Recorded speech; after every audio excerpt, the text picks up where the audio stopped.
dahulu saya menyampaikan ucapan terima kasih yang sebesar-besarnya atas kehadiran Bapak Ibu sekalian untuk mengikuti diseminasi budaya positif modul 1.4. Bapak Ibu yang saya hormati, pada hari ini saya akan coba membawakan tentang aksi nyata modul 1.4, yaitu disiplin positif. Perlu saya perkenalkan diri bahwa saya adalah Reni Jauhariningsi, CGP Angkatan 11, Kota Makassar. Dalam hal ini saya akan membawakan tentang 5 posisi kontrol guru dalam penerapan disiplin di sekolah.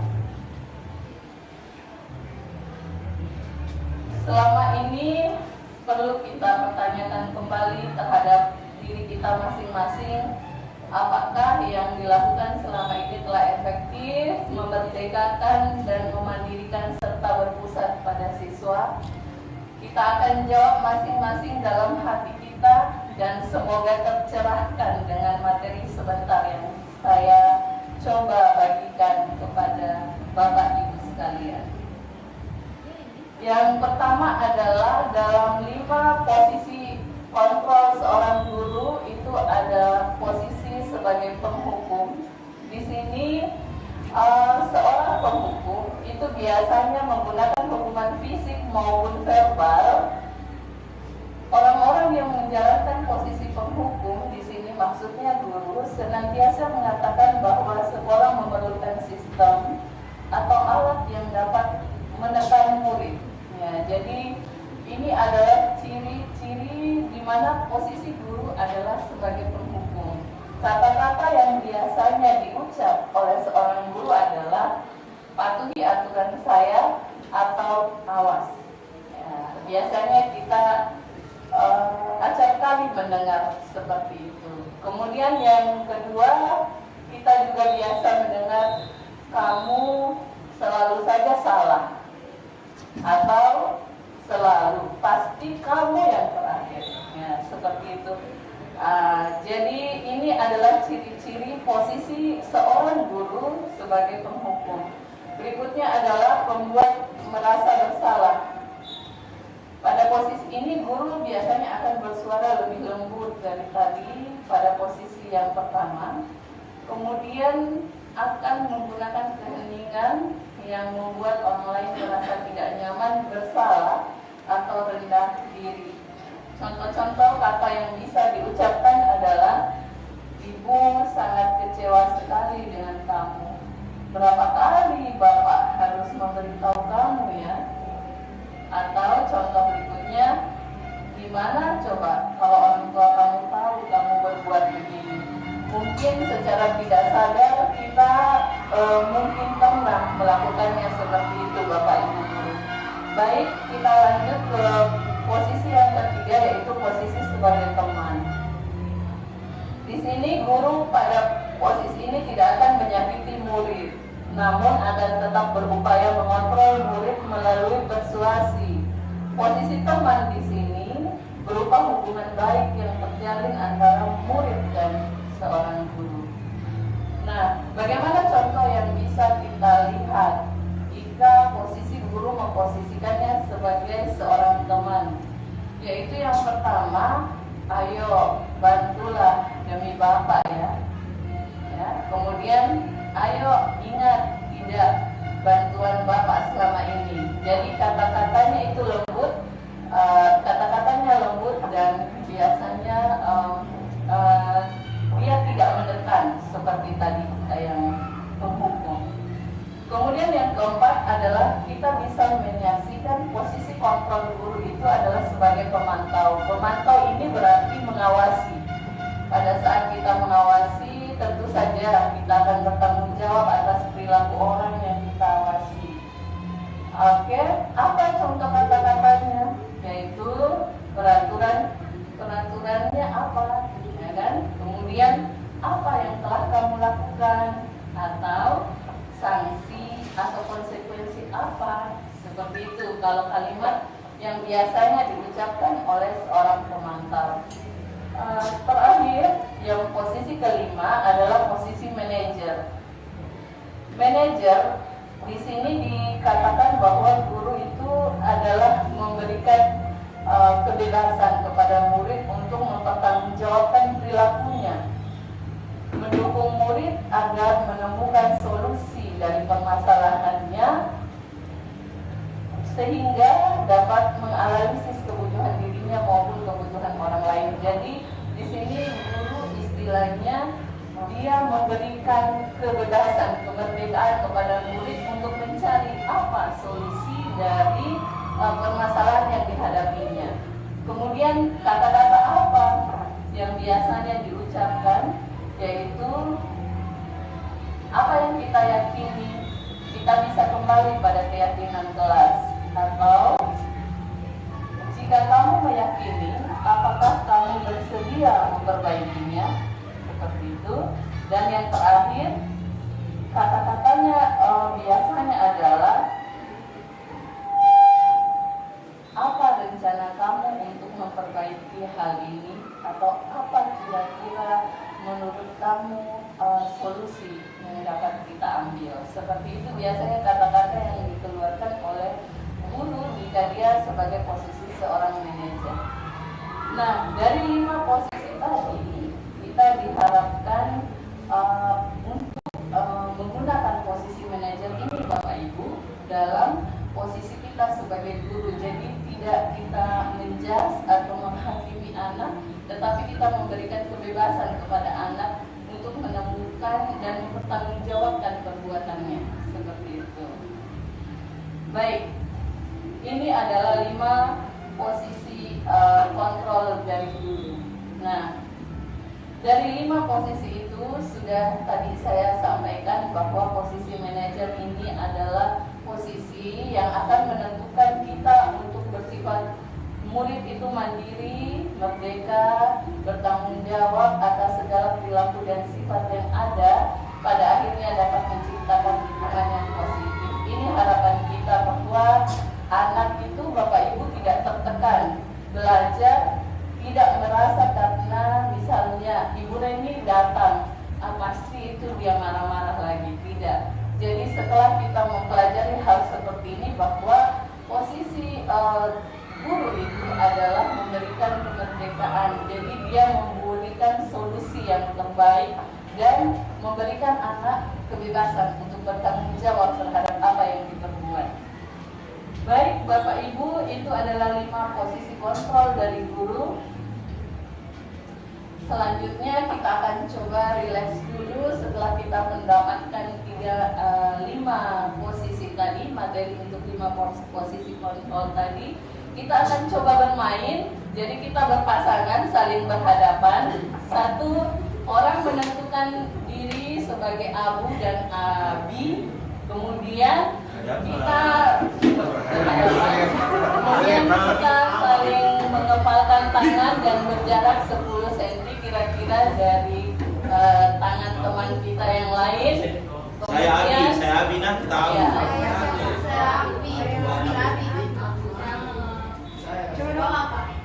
Ya. Kemudian setelah itu saya akan menyebutkan nama. Nama yang saya sebutkan itu adalah harus berusaha menangkap tangan dari lawan yang tidak saya sebut namanya. Seperti itu. Kita bisa coba.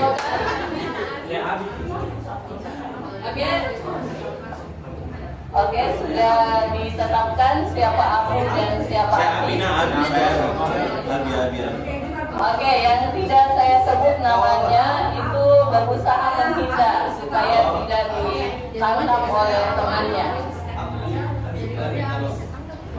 Oke, silakan dikepal tangannya berjarak sekitar 10 cm dari tangan temannya yang lain. Kita coba dulu ya. Abi.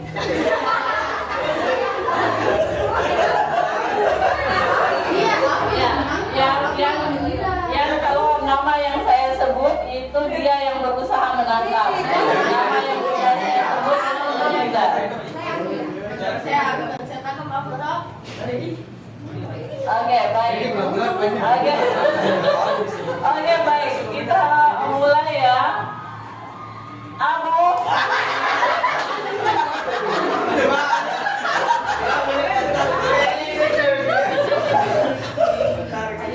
Oke, lanjut ya. Abi. Coba. Abi. Abi. Dapat, Pak. Oke, baik. Terima kasih Bapak Ibu. Baik, kita sudah sedikit relax.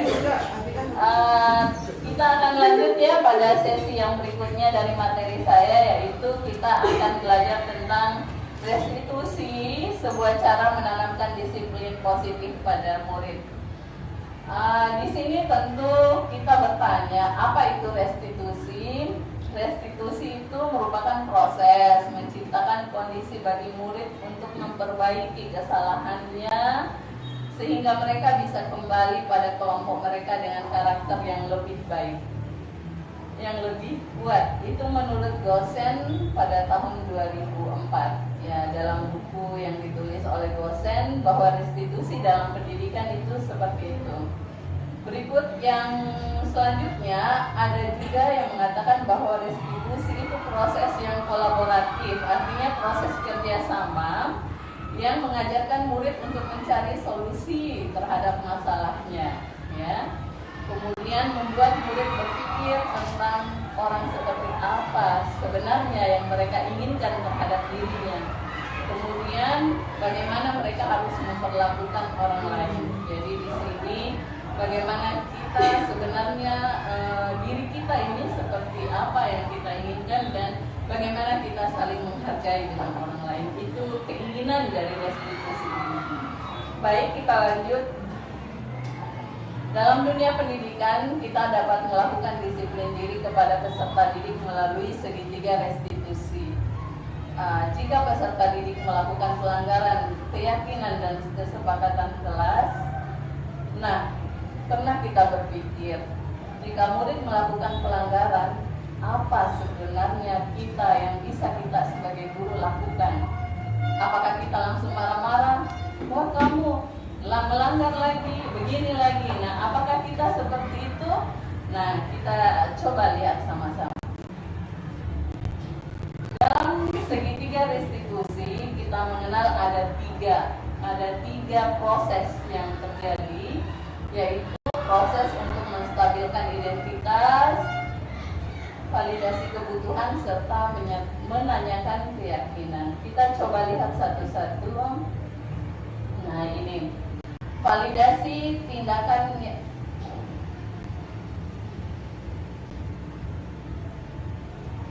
Kita lihat dulu yang pertama, menstabilkan identitas. Nah, di sini pada saat kita sedang emosi, ya kan, otak kita tidak mampu berpikir secara rasional. Ini manusiawi. Saat inilah kita bisa menstabilkan identitas anak. Anak kita bantu untuk tenang dan mencari solusi terhadap permasalahannya. Jadi biasa memang kalau misalnya peserta didik kita terlambat, biasanya mereka takut, kemudian emosional karena mungkin ada masalah yang terjadi tadi di perjalanan ataukah ada masalah di rumah memang sebelum dia berangkat ke sekolah. Kemudian yang berikutnya, apa kalimat yang bisa kita lakukan untuk membuat identitas atau membuat murid itu tenang seperti itu? Yang pertama, kita sebagai guru bisa saja mengatakan seperti ini: berbuat salah itu tidak apa-apa, nak, atau tidak ada manusia yang sempurna. Ya. Saya atau ibu juga pernah melakukan kesalahan, ya kan? Kemudian kita bisa menyelesaikan masalah ini dan ibu tidak tertarik mencari siapa yang salah, tetapi ibu ingin mencari solusinya secara bersama-sama.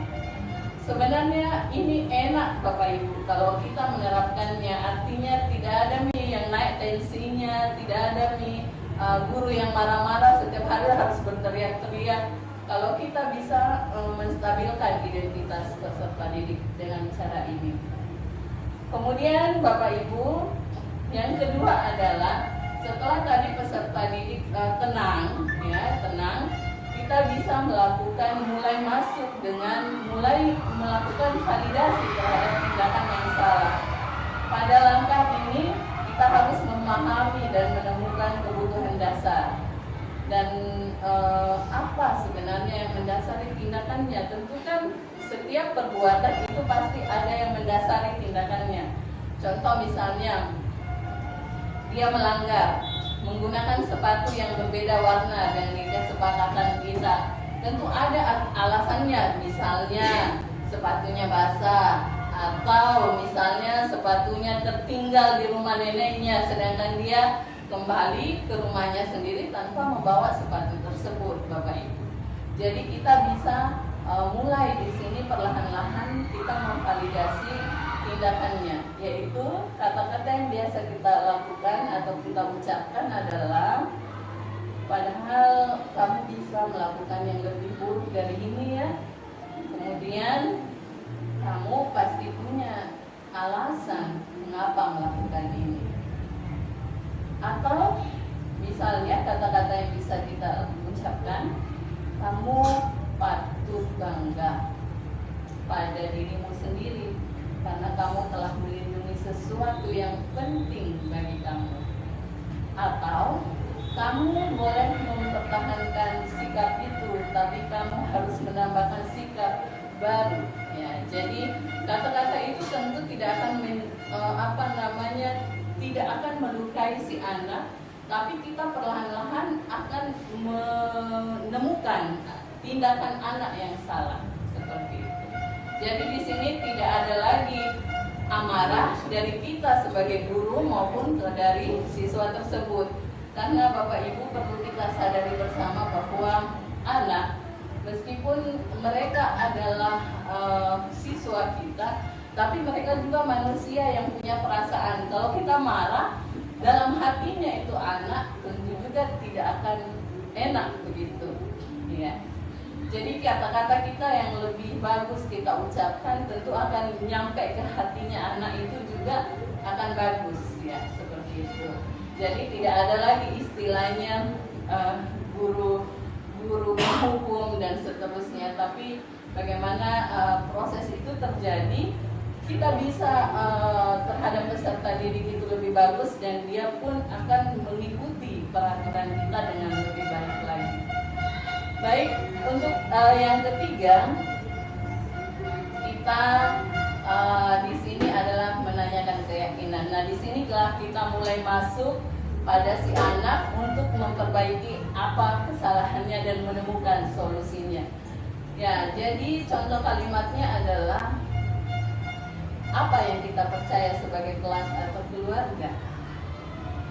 Atau misalnya apa nilai-nilai umum yang kita sepakati, ya kan? Jadi memang awalnya kita harus menyepakati dulu aturannya kan. Setelah itu Bapak Ibu baru kita berusaha kembali pada peraturan tersebut jika ada sesuatu yang melenceng. Yang terakhir adalah apa bayangan kita tentang kelas yang ideal, misalnya ya. Kemudian kamu mau jadi orang yang seperti apa, atau kamu mau jadi anak atau murid yang seperti apa. Jadi kita berusaha menggali anak dengan cara dia menemukan solusi terhadap permasalahan. Jadi bukan kamu lagi, terlambat lagi, salah lagi begini. Nah, jadi kita berusaha memberikan solusi, tapi solusi itu muncul dari dalam diri anak, bukan karena kita paksa untuk mengikuti solusi kita. Seperti itu Bapak Ibu. Iya. Jadi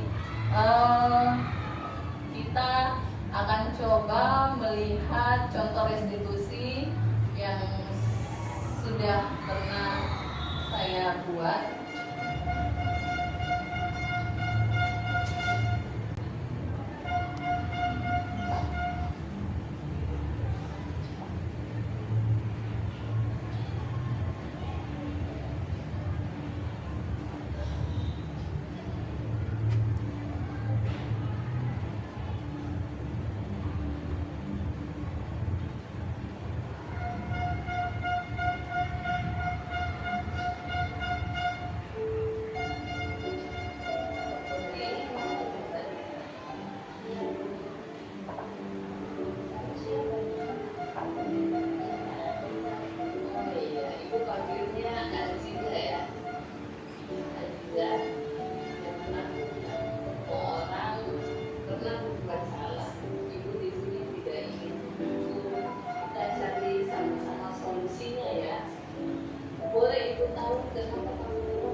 besok berangkat ke sekolah lebih awal supaya tidak kena macet ya nak.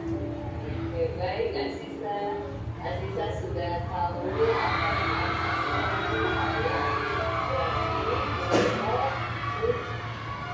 cepat lagi. Apakah Aziza dirasa cukup bisa sekarang kembali ke kelasnya untuk belajar? Iya, iya nak.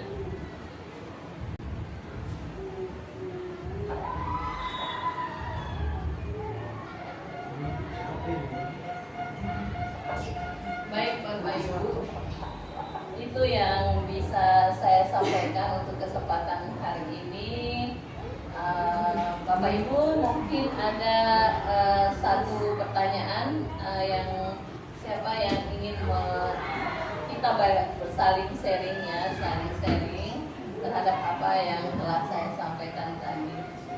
Silakan jika ada, ya silakan Pak. Assalamualaikum warahmatullahi wabarakatuh.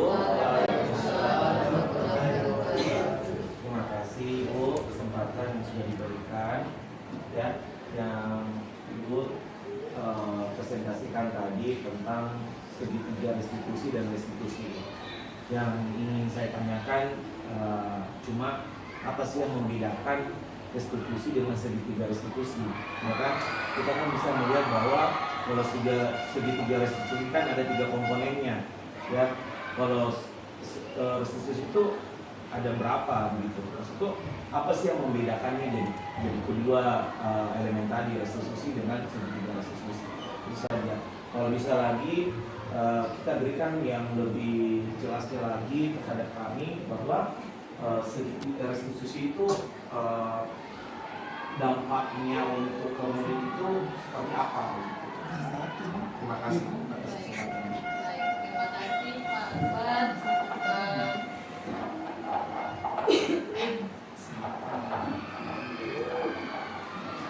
Terima kasih Pak Akbar atas pertanyaannya yang luar biasa. Bapak Ibu sekalian, apa yang membedakan restitusi dengan segitiga restitusi? Sebenarnya restitusi ini diambil dari istilah umum yang terjadi di masyarakat.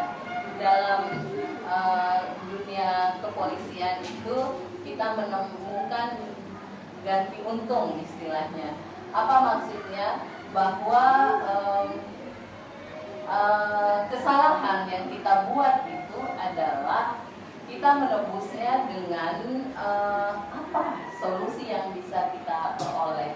Nah, untuk membedakan restitusi pada umumnya dengan restitusi yang akan kita lakukan dalam dunia pendidikan, maka dalam dunia pendidikan itu kita membagi atau membuatnya lebih fleksibel supaya bisa masuk dalam ranah pendidikan, yaitu dengan tadi segitiga restitusi.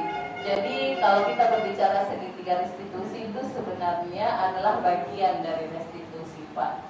Kemudian kalau misalnya saya ditanya apa dampak terhadap siswa yang bisa kita lihat, selama ini saya terus terang juga biasanya kalau menghadapi anak atau murid itu biasanya lebih duluan saya mengungkapkan kekecewaan istilahnya, kemarahan misalnya. Tapi setelah saya belajar tentang segitiga restitusi ini bahwa untuk membuat anak menjadi lebih baik tanpa dipaksa itu adalah bagaimana kita memberikan anak itu kemerdekaan untuk dia menemukan solusi terhadap terhadap masalahnya, solusi terhadap masalahnya yang dia kemukakan dari dalam dirinya, bukan karena kita paksa besok datang lebih pagi bukan, tapi dia bilang, Bu, saya akan berusaha besok untuk hadir lebih awal di sekolah, misalnya seperti itu. Jadi solusi itu timbul bukan karena kita paksa, tetapi karena dia merdeka menemukan solusi itu dari dalam diri.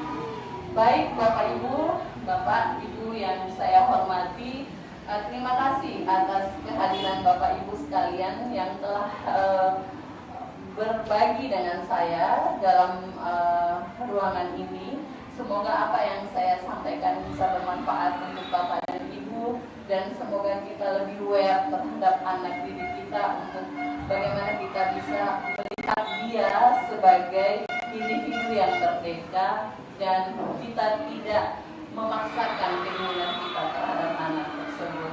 Baik, terima kasih atas kehadiran Bapak Ibu. Lebih kurang saya ucapkan mohon maaf jika ada kekurangan. Akhir kata